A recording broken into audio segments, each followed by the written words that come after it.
Some brief introductions. I'm the first guy. My name is Sharu Iyer. You can call me Sharu, you can call me Iyer, whichever you prefer. I'm the Vice President of Quality for Northwell's Behavioral Health Service Line. Northwell is a large healthcare organization in New York and Connecticut, 28 hospitals, over 1,000 ambulatory sites. I'm the Vice President of Quality for Behavioral Health. I could do mine offhand, but I have to read off the slide here or read off my phone for everyone else's intro. Stephanie Moss in the middle is a PGY2 Psychiatry Chief Resident for Resident Academics at the Rosalind Franklin University in North Chicago. What she did not include in her intro is that she's also a social media star extraordinaire. She is the author of the Life as a Patient Doctor podcast. She also has an online presence on X, Instagram, and on her own website, which is medpsychmoss.com, psych without an H. On the far right, Christine Mutie serves as the Chief Medical Officer for the American Foundation for Suicide Prevention and knows the impact of suicide firsthand. After her own lived experience and losing physician colleagues to suicide, she dedicated herself to fighting this leading cause of death. For the past decade, as CMO of the American Foundation for Suicide Prevention, Dr. Mutie has been leading a nationwide movement fueled by science and grassroots. She has testified before Congress numerous times, presented at the White House and at the National Academy of Sciences, and is a frequent expert contributor for major media outlets.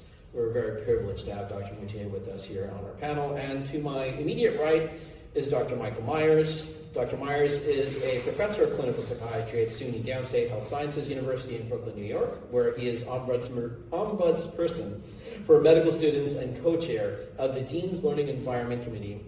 And he very modestly says in his intro that he's a specialist in physician health. I would say he's probably the leading international expert on physician mental health and physician suicide, and he'll be discussing things as well. And so to start, we'll start with a case study. And to briefly introduce this YouTube video, this is a 49-year-old partner-domiciled employed male. He has a past psychiatric history of major depressive disorder with psychotic features, 6 prior psychiatric hospitalizations, 2 prior suicide attempts, and a known history of alcohol use.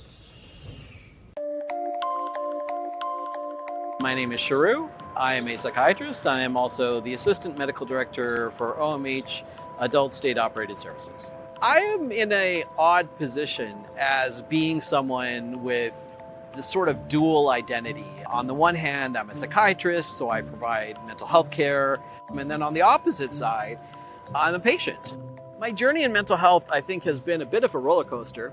My original plan was never to be a psychiatrist. I actually ended up leaving medical school the first time around, in part because of my mental health symptoms. I was planning on potentially living the rest of my life doing work in computers and working in IT. That was the original plan. I was in college when I first started to experience the symptoms of my mental illness. I was extremely depressed. I was having a lot of trouble functioning at school. I was even at a point where I was questioning whether I wanted to be alive or not, and saying that out loud to some extent as well. My friends finally pulled me into a room and kind of confronted me with, no, this isn't who you are. We know who you are. This is something you can get help for. This is called depression. It's a condition. It was hard to believe it, but because of the people who were confronting me with it, I think I was better able to recognize that and understand it. And then that was my first experience with the mental health care system. Being in a state hospital, even before I was in medical school, opened my eyes both to the positives and negatives of our mental health care system. And in many ways, it inspired me to move into a career that was not just about being a psychiatrist and taking care of people, but also taking care of systems, knowing that we have a system that really needs improvement. My current recovery journey is definitely a journey. I don't see it as a destination. I don't see it as I'm going to magically get to a certain place and voila, I'm recovered. It's something that I have to work on an ongoing basis every day. A big factor in my ongoing recovery is that I did actually have a very serious mental health episode in 2017 and had a psychiatric hospitalization. I think the hardest part in many ways, looking back and being able to see, was me being able to recognize that I was ill in the first place. I really struggled with that. This was just after a long period of time when I was out of treatment and doing really successfully. And being able to see that I was actually not well was a huge barrier. So it's been a real ride, and I think one of the highlights for me has been finding the people and places in my life along the way that have moved me forward in that recovery journey. My current partner, my child, my job even, and being able to work in the Office of Mental Health has been a big part of that. And being able to be open about my mental health condition in the work that I do has been a huge part of that. I would hope that people could hear the message that a psychiatrist can end up in a psychiatric hospital. Someone who's at that level can even be down in those dark moments and can find a way out of it. And that recovery journey is something I'm continuing to this day.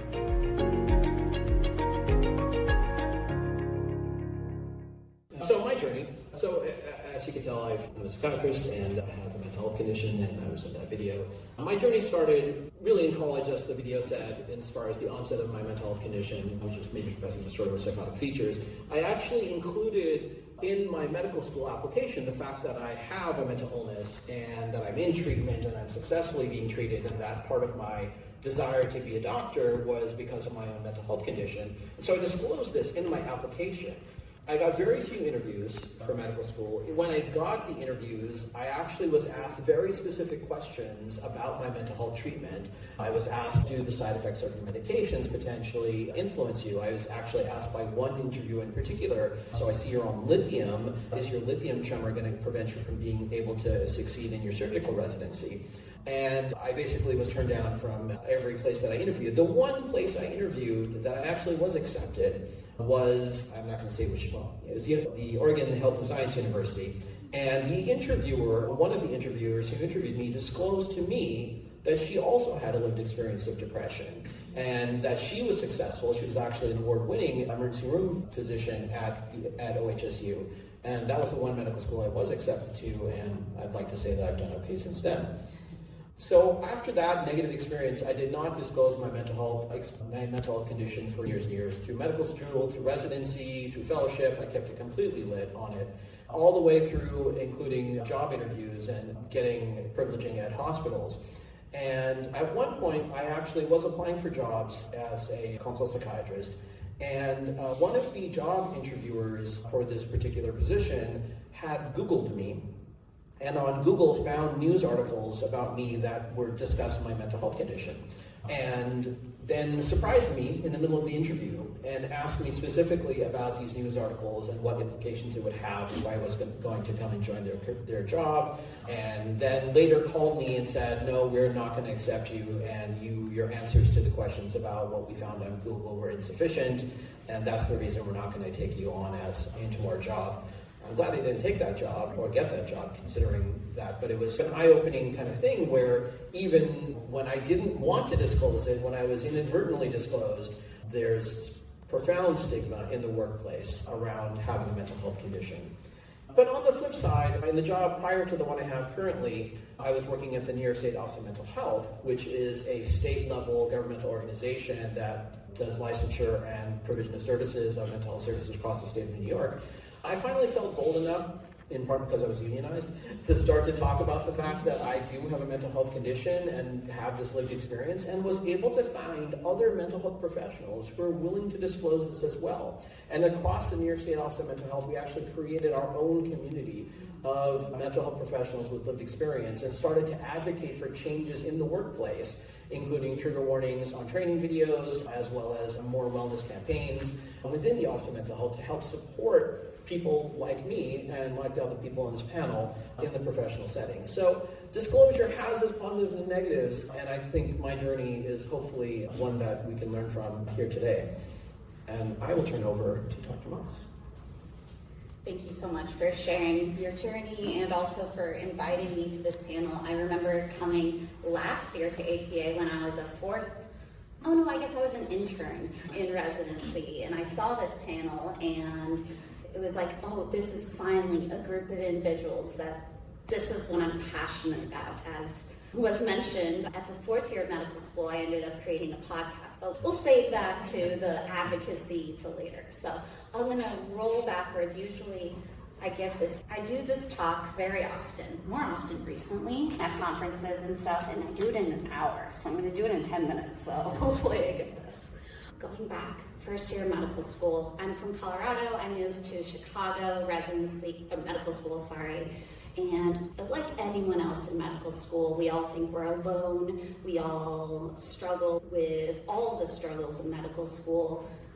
In first year, I learned that they had therapy for medical students. And I was so excited because I didn't have that opportunity ever before. And I didn't really have a word to describe my struggle growing up, but I knew I struggled. And the fact that they said that we had unlimited therapy sessions, I took advantage of that. I got connected with my current PhD, or actually he's a Psych D, and I actually now still see him. I saw him 2 days ago, so I still see him on a weekly basis. So first year of medical school, he helped me for the first time get understanding of maybe the struggles that I had been with for many years were not just that I wasn't the only one, and there was a word to it. First year of medical school, we also went over ACEs, Adverse Childhood Experiences.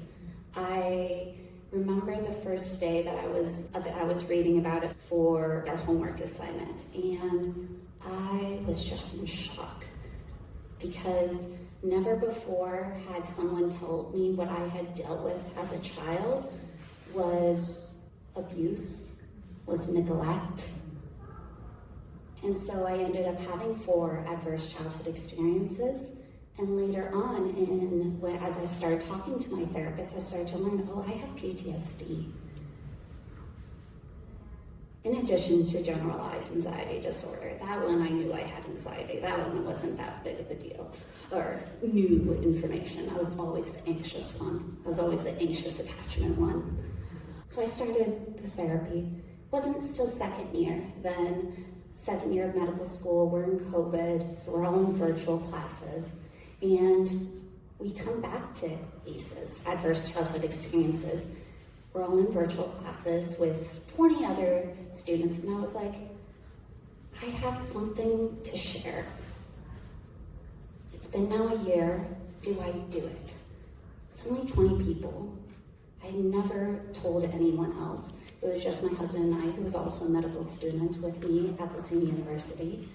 And I was like, okay, I'm going to message the teacher and say, hey, can we save a 5-minute at the end of this talk? I have something to share. And she said, sure. And so at the end of our Zoom session, that was my first disclosure, saying that what we were learning in class, I had experienced it myself. And the amount of emotional support that I received from those 20 medical students was overwhelming. And that was when I was like, it's okay to share that I struggle. Even though in medical school, we all like to pretend we're perfect. We all like to pretend we know everything. But just having that vulnerability was huge. And that's where I ended up getting in contact with my new medical school best friend, who shared also a lived experience of trauma. Fast forward to still in MS2, step 1. I struggle, of course. Failure of courses led me to push step 1 studying, pushed me into a leave of absence, pushed me into having financial struggle because you don't get loans if you're on a leave of absence. So almost lost our housing and rent while in leave of absence. We were going off of my husband's medical student loans, which already wasn't enough for one person. So significant struggles financially. And I kept failing the step 1. I failed it once. The first time I failed it, I took that personally. I felt that failure word, I took it as myself, I'm a failure. and went into this deep, even more depression, where I then started to reconsider being alive. And then my friend reached out, that one that I said that had trauma. And she was like, have you heard of accommodations? Why don't you apply for accommodations? Accommodations for what? I don't have a disability. So I had internalized this, what it meant to be a disability or be disabled. And I didn't identify with that. At that point, I started realizing, well, what if I do ask for help? Help. So I applied for accommodations. I received only at that time extra break time. I ended up failing again, this time with accommodations, but again, when I meet with medical students, I always talk to them who have failed and are in a leave of absence. I tell them, let's look at the hierarchy of needs. If your basic needs are not met, food, housing, support, then how in the world are you supposed to do the self-actualization of medical school, becoming a doctor? So that's how I failed step one the second time. But once I got my needs met, then I finally passed step one. Okay, let's move finally to to MS3. This is where we talk about the blowback, because this is where I started getting in trouble with the institution, to my medical school institution, because I was vocal. I had just spent a year during my leave of absence sharing my struggles, sharing that I had failure, I had become vocal. I started going on social media and sharing. I started writing op-eds about this experience, because I started learning I'm not alone with failure. I'm not alone with these experiences. So that's where I started receiving the true blowback. Start crying in front of a resident, led me for professionalism, asking for accommodations to see my therapist, another professionalism. I almost got kicked out of medical school. I could just spend an entire talk on just how to deal with discrimination and that. Not gonna go there right now. But I kept going because I knew there were other people that were dealing with this and that I wasn't alone. Okay, so fast forward to fourth year at medical school. Now I have to decide, okay, I'm applying to residency. I ended up dual applying to increase my chances, family medicine, psychiatry, because I knew I had a red flag, failure, mental illness, struggle. I ended up deciding to put my lived experience in my personal statement, in my ERAS application, but learning how to disclose it in a way that shared my story, didn't just throw it out, oh, I have this specific disability. No, just explaining, I have an experience that changed the way I look at myself and I look at how I help patients. I was giving a talk during my M4 year on whether or not to disclose during your residency interviews. And at the end of that talk, I realized, why am I'm being a doctor of telling other people to do it when I'm not doing it myself. I looked back and I was like, I haven't actually disclosed in my interviews yet. So then the next day was my interview at my current institution, and my program director. And I ended up deciding, okay, I feel safe at this point. I feel safety in the numbers that enough people want me in these interviews. I've had enough that I think I'm ready. And that was when I disclosed to the program director, and the amount of, again, support was impressive. Oh yeah, that's not a big deal. We've helped people all the time. Yeah, we can work around, okay, what do you need? Less patient numbers, less time, days off. Amazing. So, in total, and that's how then when I got into residency, I ended up matching at this institution. And my advocacy continued in fourth year is when I started my podcast, where I started, since in leave of absence, when I started journaling and writing about the struggles. So I was like, okay, people aren't reading my blogs. Let's turn it into audio, which then I realized, oh, people aren't listening to podcasts. They want a video. Okay, then I'll do a video then. So now I'm on YouTube. But hey, that's what got it to be people to pay attention and to share. And since, I think it's now been about a year on YouTube, 3 years since I started the podcast and writing, maybe 4 years if you want to go since op-eds and writing. And the amount of people that contact me, medical students, DOs, MDs, Caribbeans, IMGs, all across, residents who are struggling similarly, that have failed and feel like failures, who are in a leave of absence or gap years because their school wasn't able to support them with whatever their mental or physical health needs. Their struggle to receive accommodations in their complex exam or their accommodations.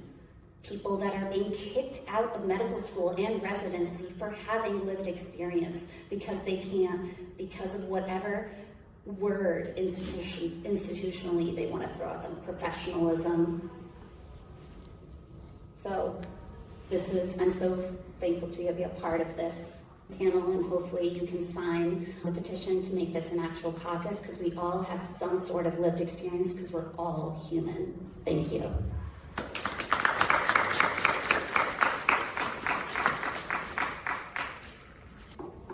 Good morning, everybody.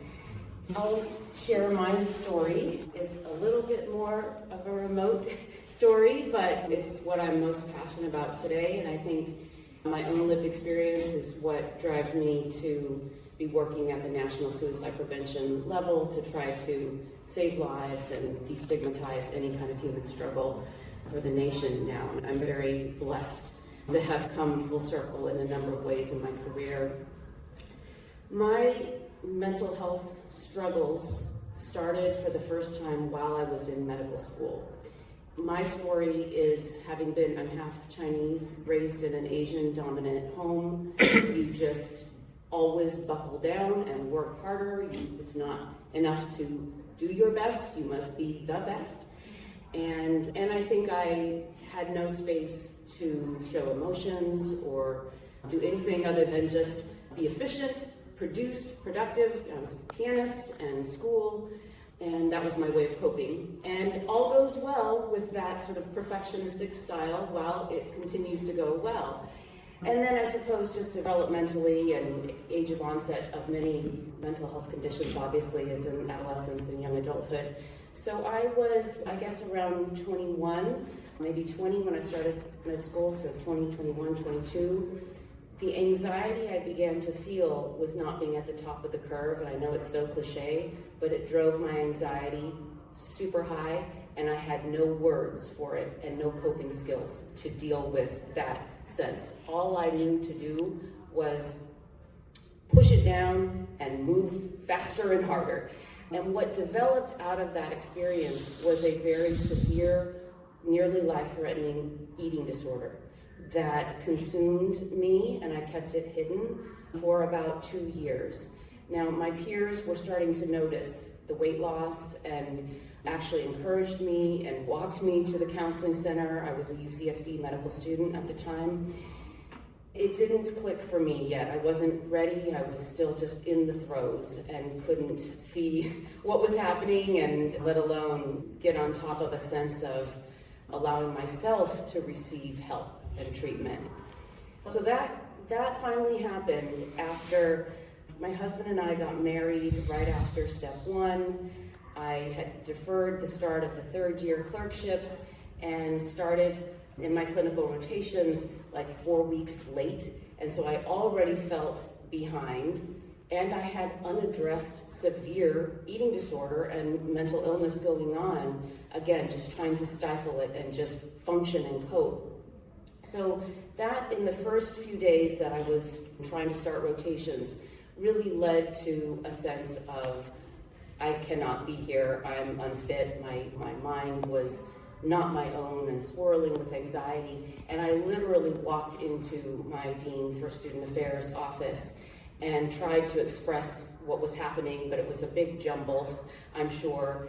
And she looked at me and said, I don't understand. You worked so hard to come to medical school. I went to Harvard, blah, blah, all the uphill battle, and you're here for a reason. What would you rather be doing? And all I knew was that swimming was the last time I felt any semblance of being myself and centered.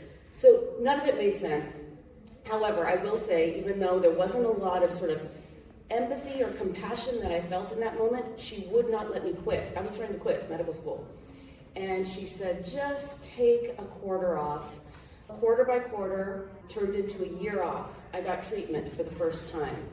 And that therapy changed my life. It was like my internal operating system became known to me, some of those internalized messages and voices.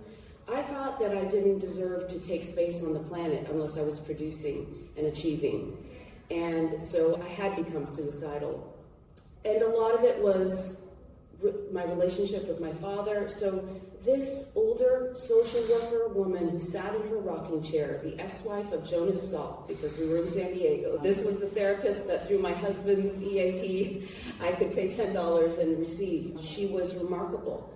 And I thought I would need a plan for an eating disorder, and it was really all about my internal world. And so anyway, then I had to make a decision if I would go back into the place that I had felt unfit, and by then actually had been faking it so hard that I think my friends later, fast forward much later, maybe 7 or 8 years later, I became the Dean for Student Affairs, which is so odd that very few years actually, but in my life there was so much change and growth. But my peers from medical school said to me, oh, that makes perfect sense that you would be in that role. I did not see myself as having that kind of empathy and ability to be present for others. So anyway, it's just, I think what I want to share, because there's much more, but I'm not time to tell all the details, but a few things I would say made all the difference for me as I began to talk more openly.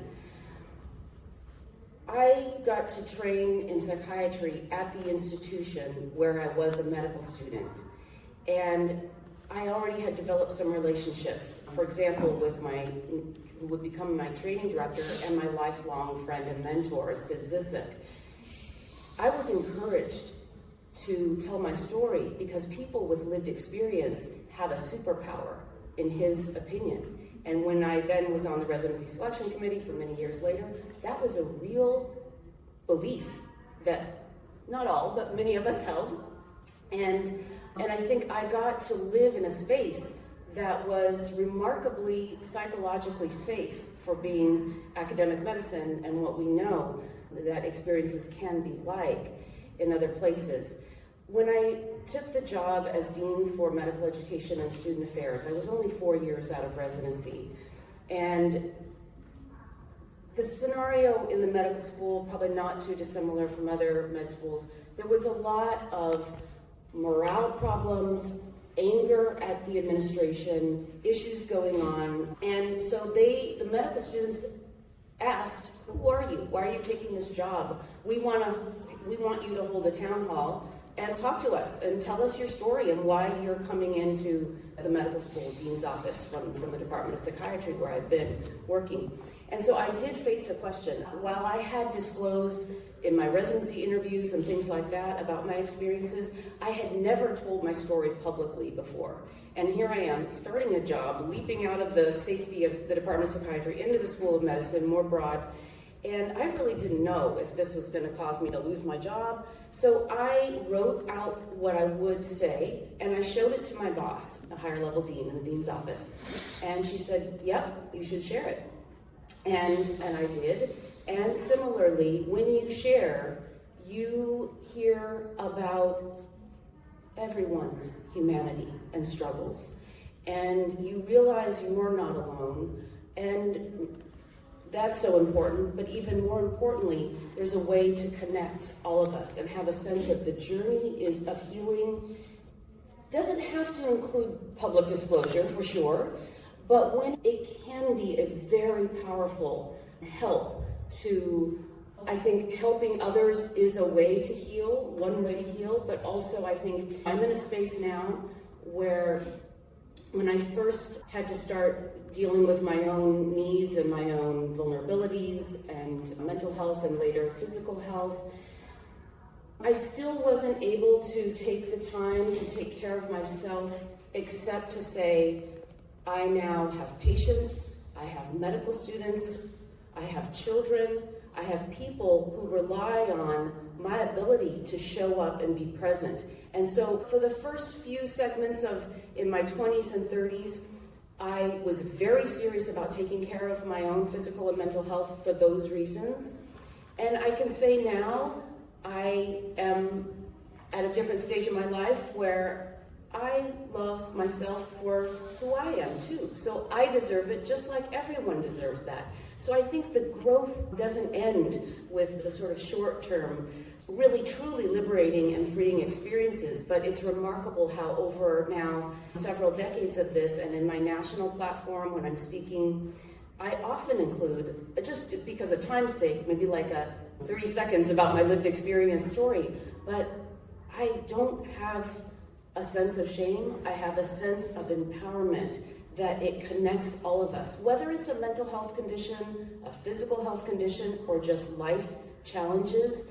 And people are oftentimes holding those experiences and keeping them a secret in a way that does not serve them and doesn't serve those around them. That is a little bit about my story. Thanks.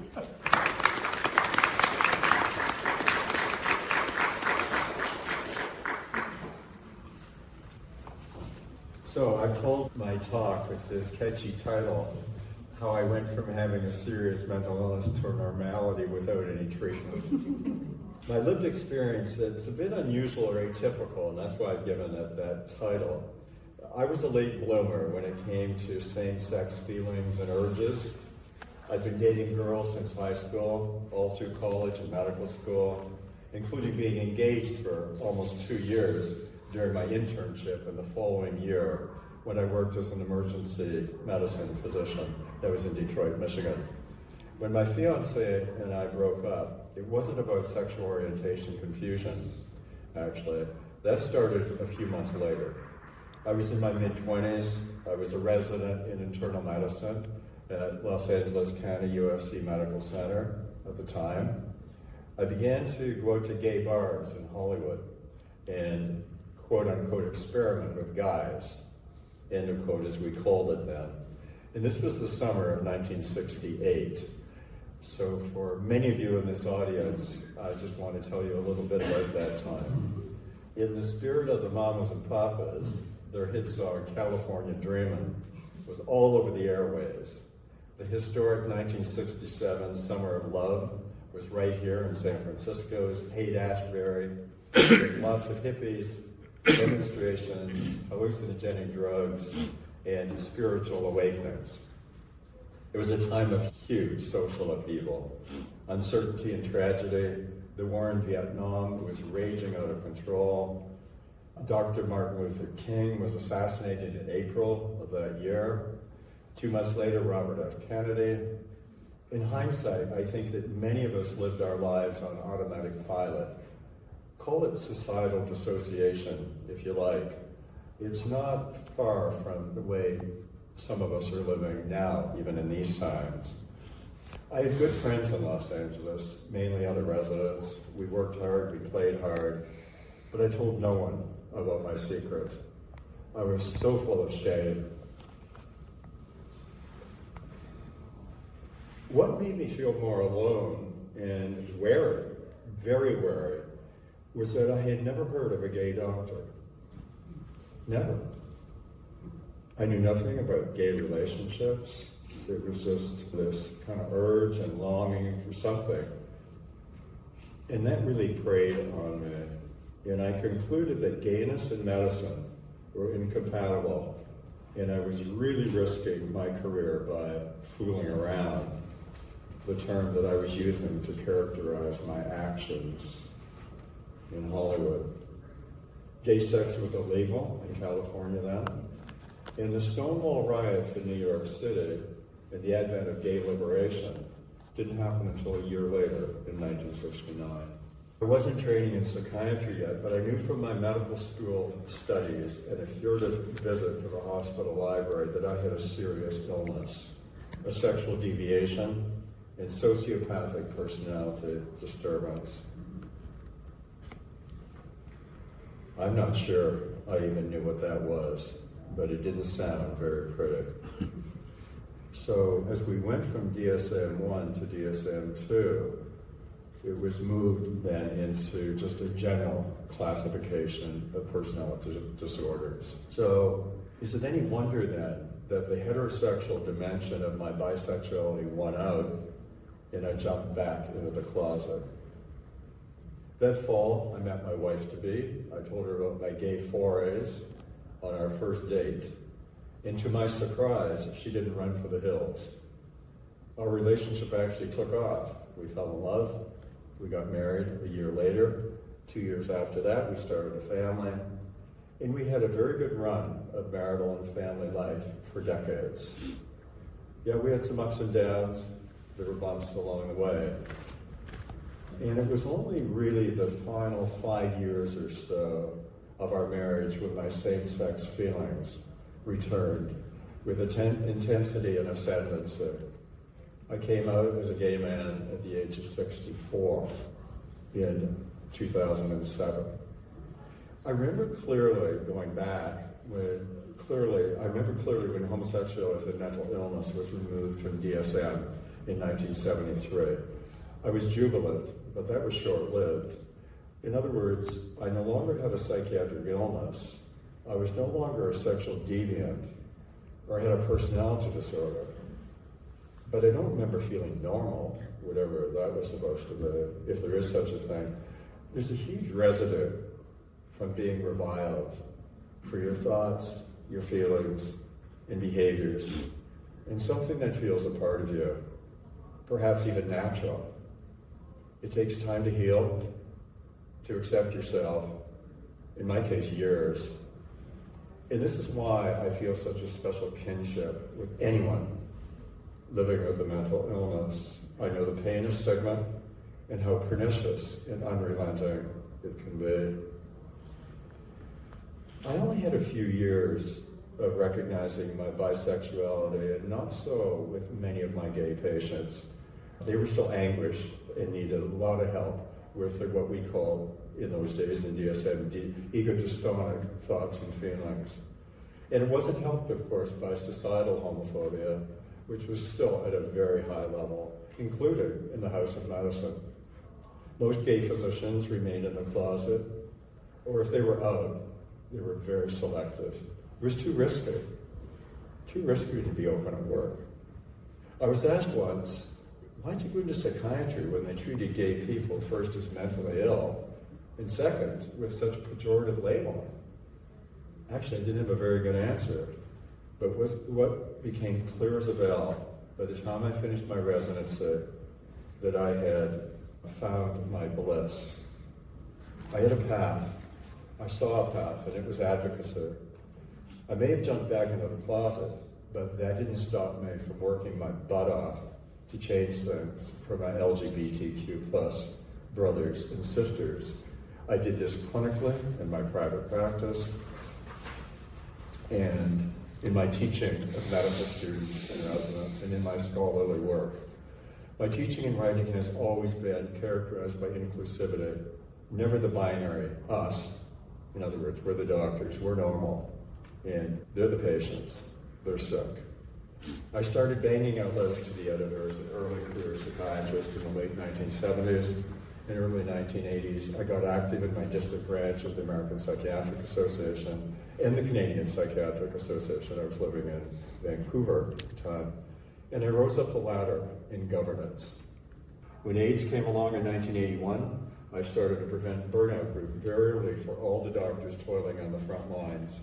These were courageous souls treating patients with HIV and AIDS who were being shunned by their doctor colleagues and the institutions where they worked. These exhausted men and women needed a safe place to commune, to unmask, to vent, to rage, and to weep. Bearing witness to their heart-wrenching patient anecdotes and their selfless compassion was a gift I will treasure forever. So let me fast forward to today. My book, Physicians with Lived Experience, How Their Stories Offer Clinical Guidance, was just published by American APA Press in December.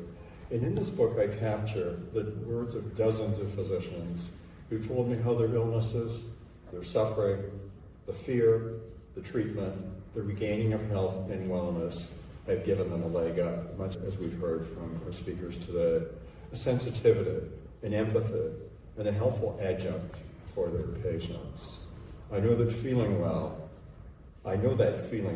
it's been a major driver in my life as a doctor's doctor. For those of you here today with lived experience, whether you're open about that or choose to live privately, here are some suggestions in ways that you can help people. If you teach and write, be inclusive. For example, say you're lecturing to a class of medical students. Say, those of you who have struggled with depression or substance use or an eating disorder will know the symptoms I've just described. Volunteer. Be an advocate. There's so much that we can do outside of the confines of our office or clinic. Really embrace post-traumatic growth. We've heard so much about that this morning already. Look for allies, reach out, work with them. Keep up with language changes because there's such a moving thing. That's very important. Enjoy being a mentor and work on your sense of humor. I want to close now with two very sweet and touching stories. And these are from my blog, which I think I need to kind of convert to a podcast. This is a piece I wrote a few years ago. It was called Gay Physicians. We've come far, but we're not there yet. My husband and I, and this is actually, and this is in the blog, my husband and I had just returned from a gay cruise in the Caribbean. There were a number of physicians on the trip, and the diversification was akin to who we see practicing medicine in today's America. There were residents, there were early career doctors, mid and late career physicians, and some retired physicians. Many were international medical graduates. And a lot of the US grads were minorities, both ethnic and racial and religious minorities. Lots were couples, and others were traveling on their own or with a friend. So here's the first story. Despite a lot of progress, there are vestiges of homophobia across this nation. Some of the doctors I met are not out at work, and those who are describe a sense of otherness that is alienating and painful. And listen to this story of a Korean physician, actually from Seoul, Korea. He said to me, and I quote him, he spoke so, it's beautiful. He said, "Being on this ship is incredibly liberating. You can sense the acceptance and security. I see it on the faces of strangers. I hear it in their laughter. I feel it in my soul. My mind is clearer, and I'm breathing differently. In my culture, this is Tongso. I'm not sure if I'm pronouncing it correctly, which means coming home, where I belong with comfort and support." And here's the second story. Love is Love. Jennifer Holliday, singer and actress of Broadway's Dreamgirls fame, she performed one evening. And mid-show, between songs, she gave a brief riff on stigma and marginalization. She herself has suffered from depression and an eating disorder. And after she told her story, she invited all couples who had been together 20 or more years to come up on stage. She asked them to slow dance in celebration as she sang a beautiful love song and her band played. One couple who had been together 51 years danced with their canes. Everyone in the theater was on their feet, swaying in solidarity, wiping moist eyes or not, simply letting their tears linger with the moment. Thank you.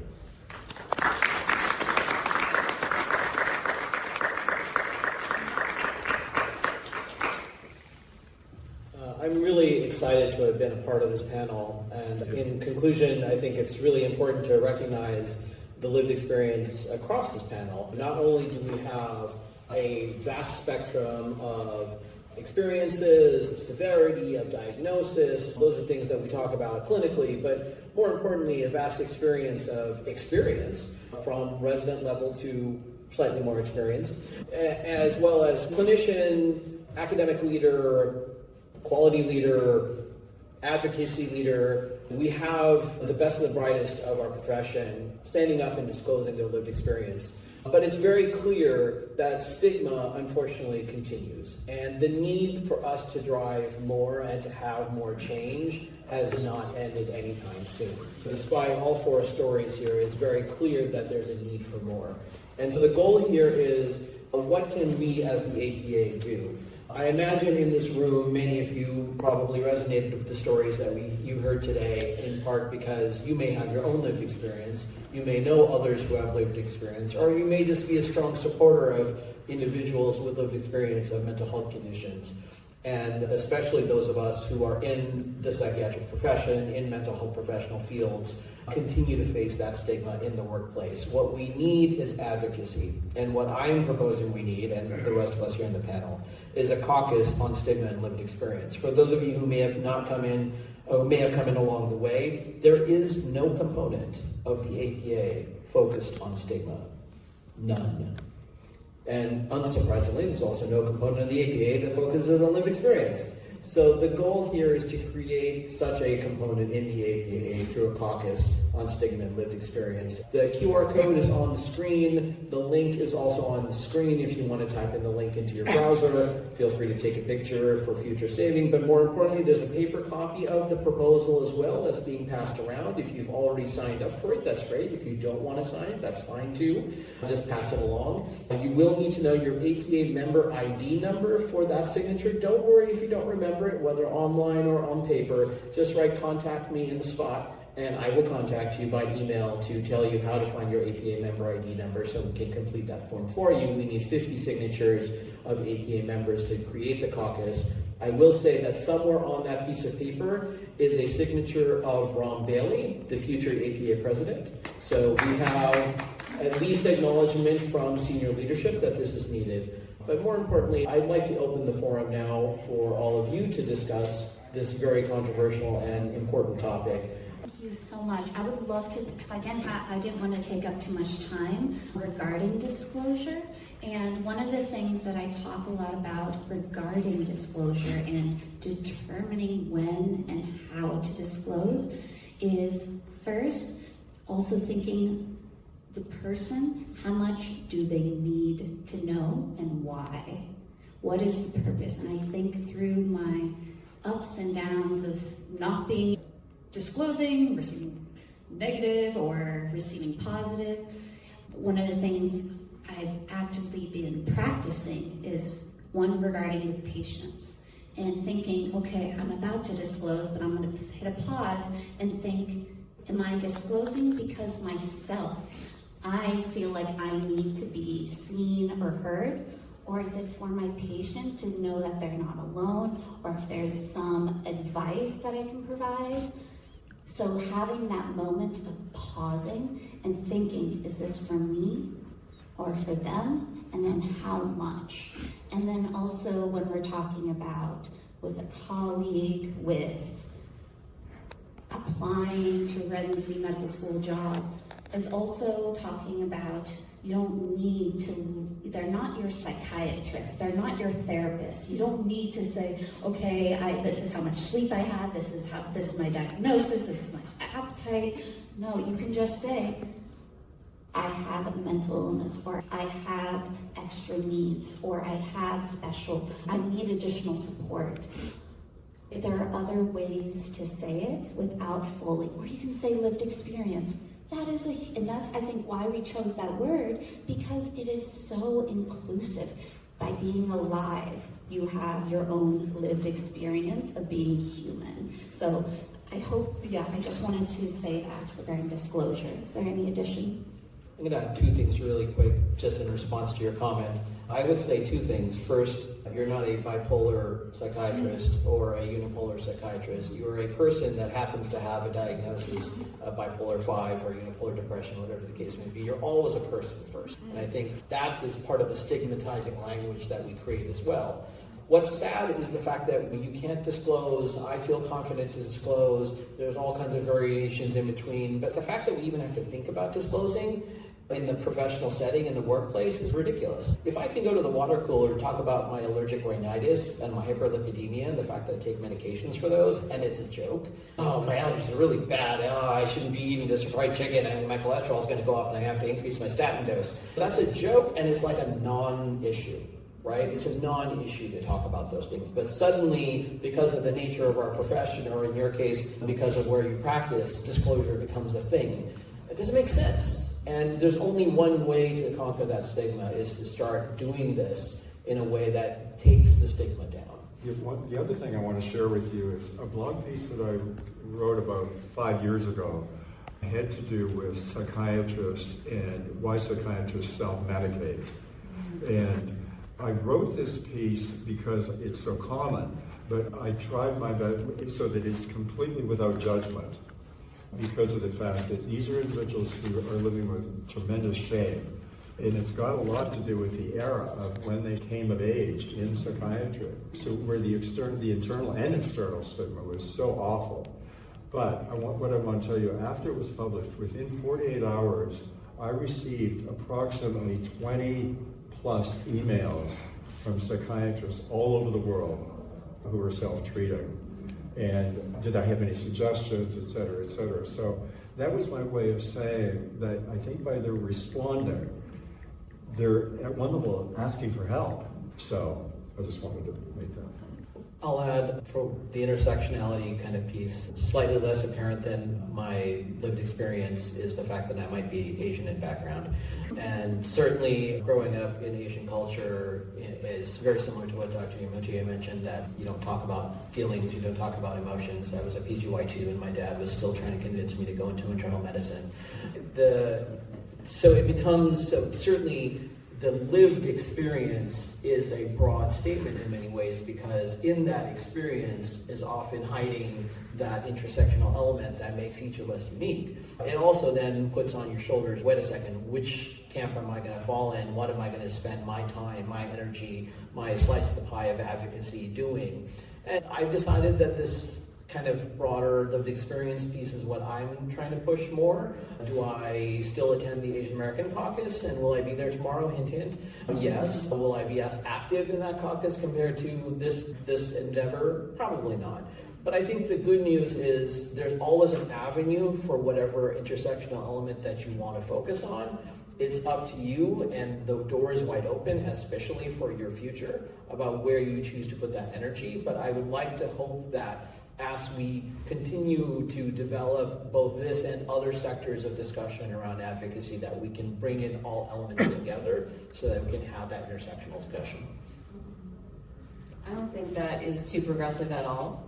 In our world of the national space of suicide prevention, lived experience, lived expertise is a highly valued perspective that, along with our research grants, we are moving towards requiring that to be an element of the co-design of research, as well as all of our AFSP programs, from suicide prevention to post-vention, loss and healing, are all co-designed with lived expertise, and it's oftentimes a group of 10 or 12, so that there's a variety of inputs. Sometimes I feel like in the world I'm living in, it is this bubble that we're trying to spread everywhere. It is a stigma-free environment, where once our tens of thousands of volunteers across all the country involved with Out of the Darkness walks and our 73 chapters, once your life has been personally touched by suicide, either through loss or your own lived experience struggle, and if you have the opportunity to start sharing and connecting with like-minded people, it shapes an experience where the prevailing culture just doesn't make sense anymore.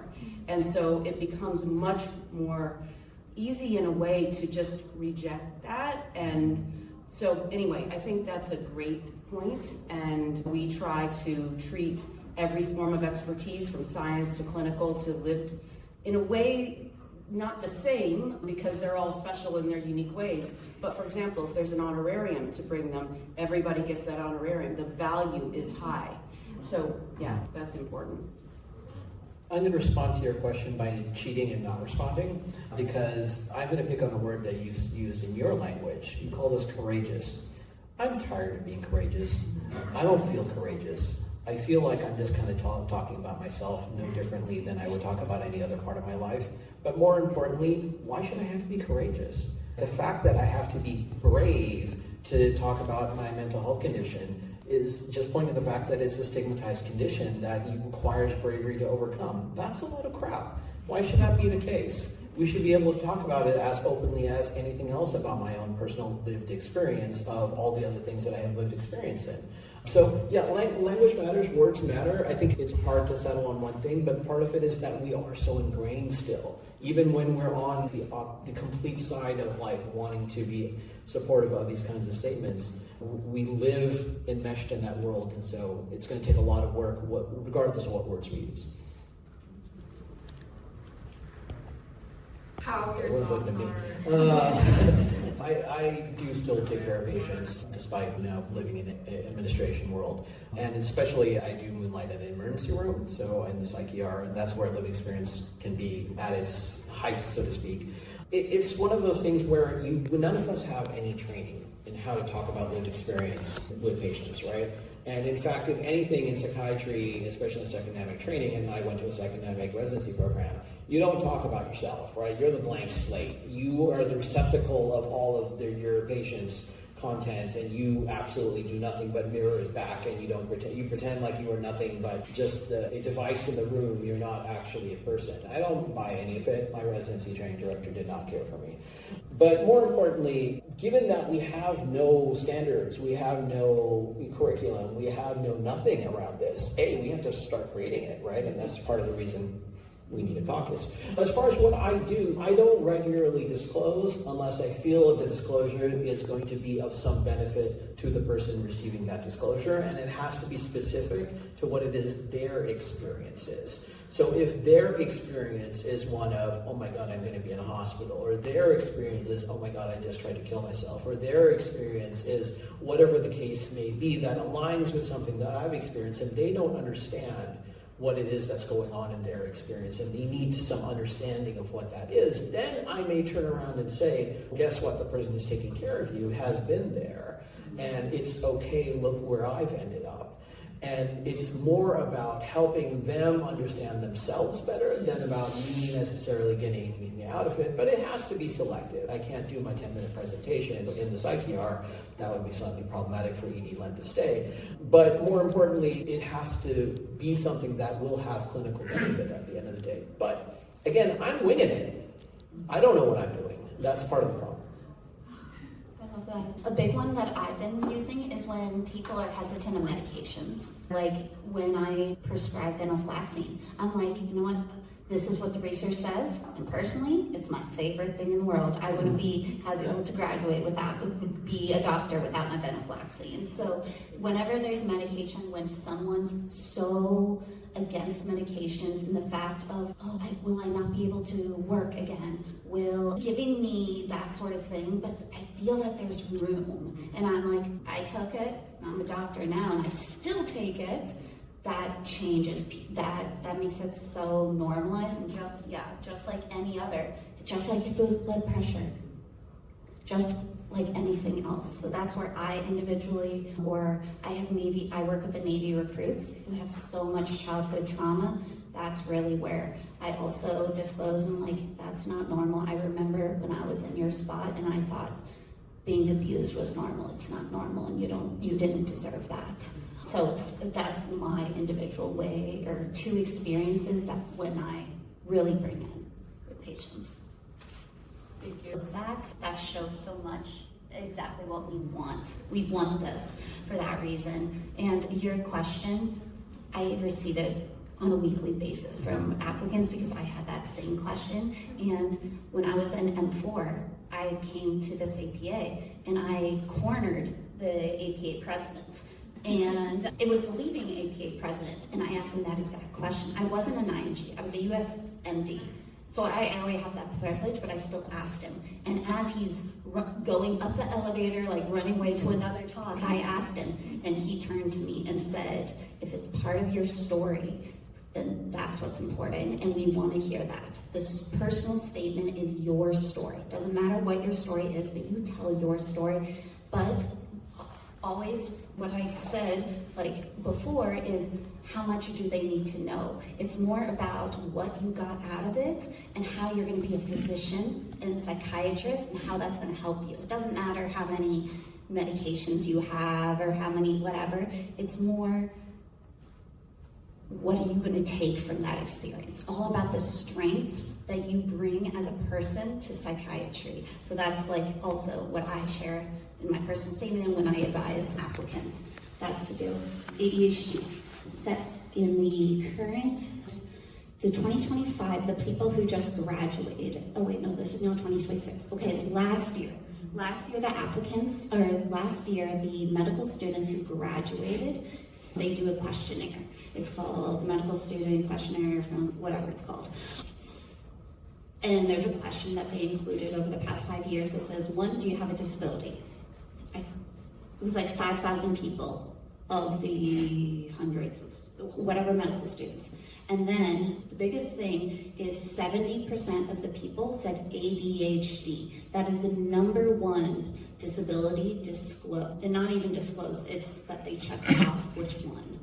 So ADHD is so common. The reason I'm so passionate and upset about it is because USMLE for a long time didn't believe that ADHD was a disability. Even though it's in the DSM, they didn't qualify it enough to receive accommodations. After enough lawyers and lawsuits, this past year, they're now starting to accept it and give accommodations. Complex, if you're a DO, is not in the same, and the reason I'm about to say why I'm upset, because in their written copy-paste document that they sent to every single applicant, and I do this because I help people with their accommodations personal statement, says, you got into medical school, that means you do not have a disability. ADHD is not a disability because you got into medical school. And it's a copy-paste statement I've seen in every single accommodations denial from Complex. And I used to see the same one in USMLE, but after the lawsuits, that statement has disappeared. But I want to say that, to say you're not alone, and ADHD is very common in medical students. I'll stop talking now. I'll just say one quick thing about the word diagnosis. You'll see on our caucus that it's the lived experience, not diagnosis. So the key really is experience. What have you experienced? What have you lived? What do you want to talk about from that perspective, regardless of what your diagnosis is? Flip side, I'm sure many of you have heard that your either residency program, your medical school, or your healthcare organization is big on wellness, big on burnout, hands. I mean, yeah. Did they ever talk about mental health diagnosis and any of that? Yeah, yes, right? Like, where's the conversation where we're talking about where support you if you have a diagnosis of a mental health condition? Burnout is basically adjustment disorder, except with a fancier name on it, right? Let's be honest. So everyone would meet criteria for an adjustment disorder, or if not major depressive disorder that has burnout. But we call it burnout because, again, the stigma, right? The diagnosis has stigma, and we perpetuate it by using language that gets us away from talking about diagnosis. Even lived experience theoretically gets away from diagnosis. That's because we want a broad tent. We have other purposes in mind. But as far as your statement, certainly the goal would be, I only talk about my diagnosis for shock value. I prefer to talk about what I've gone through as what I think informs my ideas and my perspective. That has more power and weight than anything that comes out of the DSM. I'll say I still struggle with that. I have no good answers.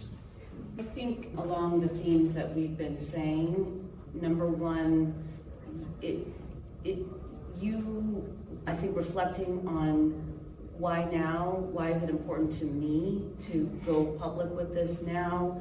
That would be like a first check-in, make sure that it's good for you, even with the potential for some negative fallout.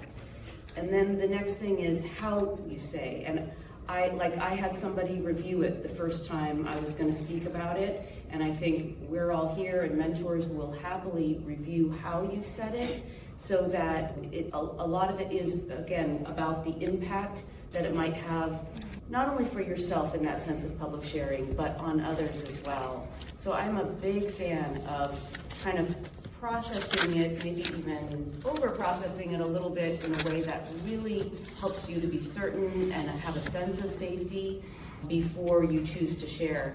And one thing that I think is obvious, but we've probably all done, I start sharing with the people I trust absolutely. And then it goes those concentric circles. And now I understand what you're saying. If it goes online, then it's public. So I will tell you, having been somebody who, my story has been out there for 25 years, I'm in a very public space. I have never once had it hurt me. And that doesn't mean that harm can't come to people. But I will share with you that I think I guess it really depends on so much of those contextual features. So again, having that sense of safety, having processed it, having taken a look at it, and I also, gosh, it's such a tension in that we're here, and I think the purpose of this caucus would be to create the world that is fair and just and treats mental health like health. But it doesn't mean we have to put ourselves at risk in the doing so unduly. Yeah, I think it's, sorry, a little bit complicated. I just want to put a plug in for Dr. Jessie Gold, who is not able to be at the meeting this year. I've interviewed her for my book because I was struck by her disclosure online. She had been very public about many things having to do with psychiatry, but had never shared that she was on medication. And she really dissected that and everything and explained all of that and discussed it with her therapist. It's along the lines of what Christina said. She waited very carefully, but then realized that she really is ready and does want to, because she was beginning to feel duplicitous, that sort of thing. It has been such a huge relief for her to just put out that other piece. But that's an example, I think, of disclosure gradations or something like that. I was a wellness chief last year, and one of the things I taught my co-residents is to really be in your body, notice it, and start doing the 5 senses of, okay, chair, breathe into the chair, breathe into the feet. What am I seeing? Because it's hard. So that's what I try to do whenever a patient is triggering me like that. That's my strategy. And also thank you so much for disclosing, and congratulations.